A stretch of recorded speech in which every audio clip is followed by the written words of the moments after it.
Hello, and welcome to Iranian Weekly. I'm Jake Ellis, but my name really isn't that important because I'm not the supreme leader. Forgive me. Today's topic will be women in Iran. As crazy as the idea sounds, they are actually here. Interestingly enough, women used to have some say, then they were oppressed and are now trying to have some say again. In other words, they're basically the American Republican Party. Here with our first story about an execution of a woman is Nate.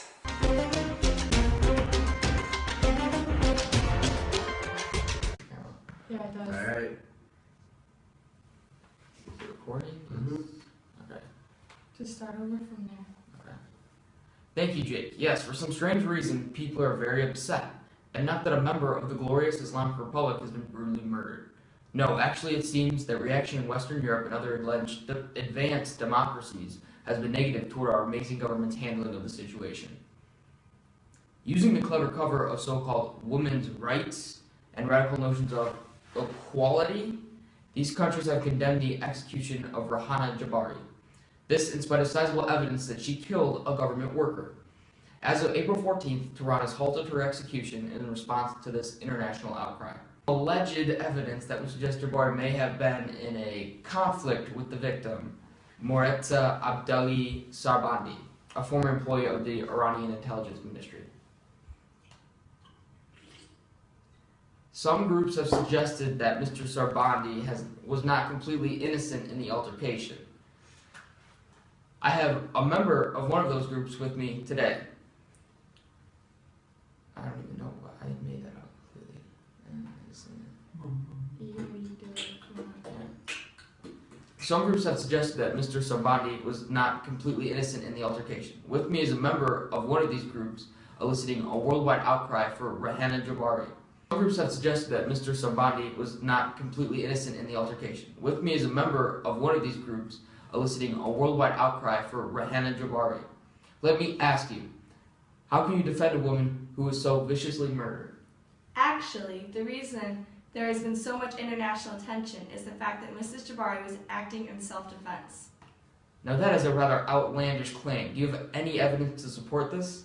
We have evidence that all but proves that Savandi lured Ms. Jabari to his business in order to drug and take advantage of her. The fact that Jabari would have no motive to assault or kill Mr. Sarbandi and that he died from a shoulder wound as opposed to a more serious one supports this claim. What evidence do you have to contradict this outlandish claim? Well, Sarbandi's son, who wasn't present at the attack, has offered this week for the truth to come out, or what he calls his truth, even though he wasn't there when the altercation happened. Basically, he says that Ms. Jabari was not, in fact, sexually assaulted by Sarbandi.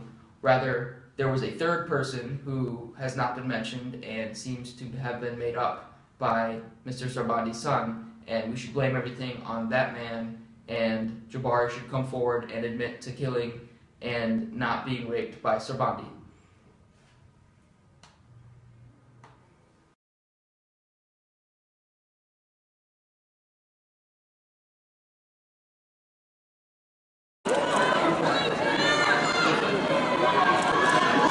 Come on, Mikhail.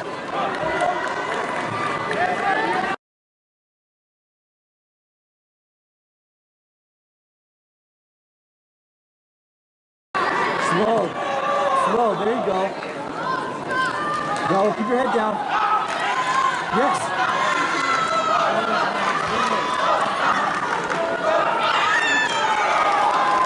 Head down, Mikhail, go to your face.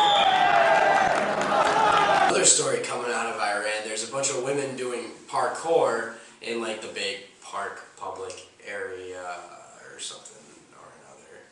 And, parkour is basically get from point A to point B as swiftly and efficiently as possible. So in this case, they get from the house to the market, back to the house and the market as quickly as possible so they can cook. As if women's soccer wasn't exciting enough, now let us journey into the wonderful world of women's parkour. Popular in the West, parkour is an urban sport that involves running, jumping, and climbing over obstacles with acrobatic body movements. That is no easy feat in a country which obliges women to wear loose clothing and cover their hair with a scarf. With me, I have one of the wonderful athletic parkour people, Michaela, here. So my first question would be, why is your face exposed? Well, you know, even though I am a woman, I have a right to expose my face, Jake. Okay. So what exactly happened with this parkour incident? So, I was taking a stroll in Tehran Park last Friday, and I ran into some women doing parkour, a combination of acrobatics and martial arts, where one jumps from building to building, and from staircases. Jake? Oh. What do you have to say about this parkour? Parkour, right. Practice to perfection. How do you run in, like, those dresses? Here, the gym is well equipped to cushion their falls. It is difficult The number of because girls attending the parkour course increases every day, and there are now nearly 300 women women don't training in always this wear gym. those. They can wear street clothes too, as long as they're covered. So, how do they have time for all this parkour with all that cooking and cleaning that goes on? Jake, women have other tasks too.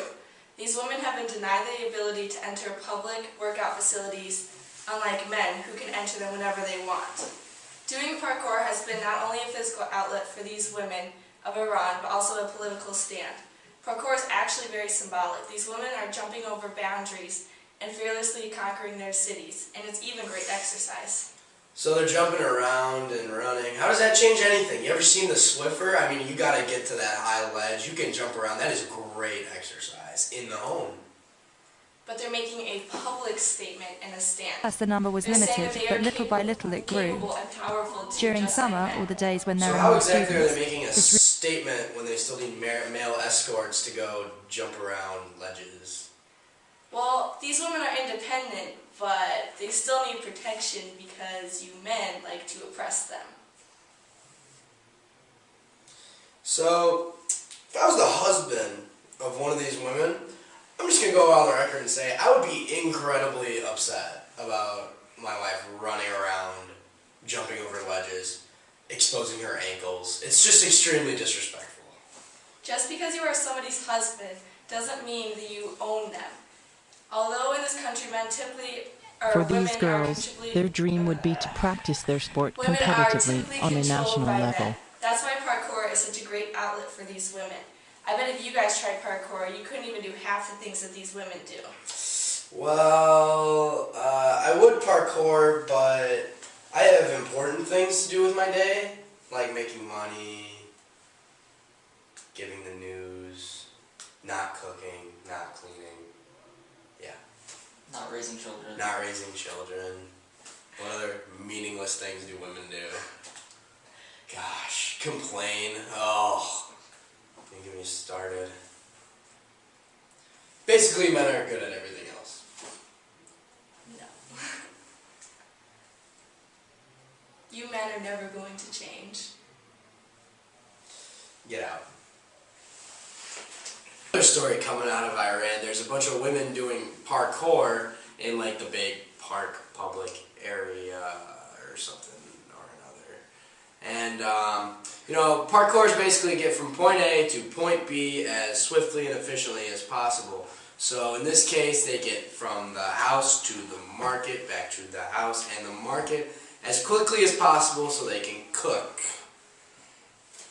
As if women's soccer wasn't exciting enough, now let us journey into the wonderful world of women's parkour.